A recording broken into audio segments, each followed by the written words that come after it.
seen the success and challenges that we've all seen in the position that you sit in, Craig. What would you recommend to folks out there that is not on their strategic roadmap that probably should be right now? Well, certainly if you don't have marketing automation on your strategic roadmap right now, then you've got to go to a conference and you've got to talk to people in your peer set and you've got to figure out a way to get that on the table. It's taken me the better part of a year and a half to get it on the table, and now that it's on the table, I'm not going to let it go. It's one of those things that has to happen. So it's producing for you?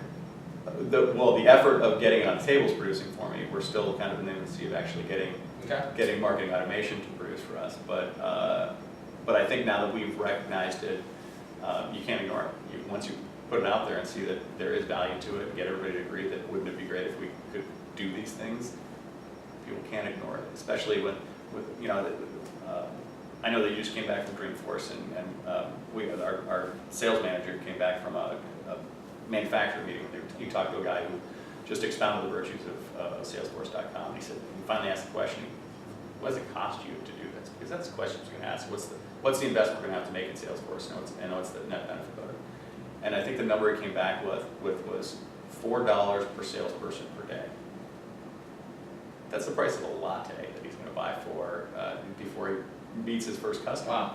And the larger your sales force, the bigger the price tag. But when you put it in relative terms, that's a small price to pay. When you start looking at it as a capital investment, yeah, those things get scary. But when you start looking at down to brass tacks at a relatively low number per day investment for a huge benefit of being able to know where your customers are in their buying journey over time, they become pretty easy questions to answer. Yep. And I'm not a proponent necessarily of Salesforce.com, but of the investment in marketing automation. I'm agnostic to the platform, but open to ideas. I mean, we brought in. The way I got marketing automation on the table at our company is I brought in a guy who was totally tangent to our business, totally outside of it. Works for a company called Avery Dennison, who most people know. They make sticky stuff. They make labels. Yeah. They're a big industrial company, $6 billion industrial company. A lot of people don't think there's a lot of money in sticky paper. And he implemented a marketing automation platform, and he saw a 4,000% return on investment. Wow. And he walked through. I just stood back and let him give a presentation. He gave it to my local BMA chapter, and I just said, "See."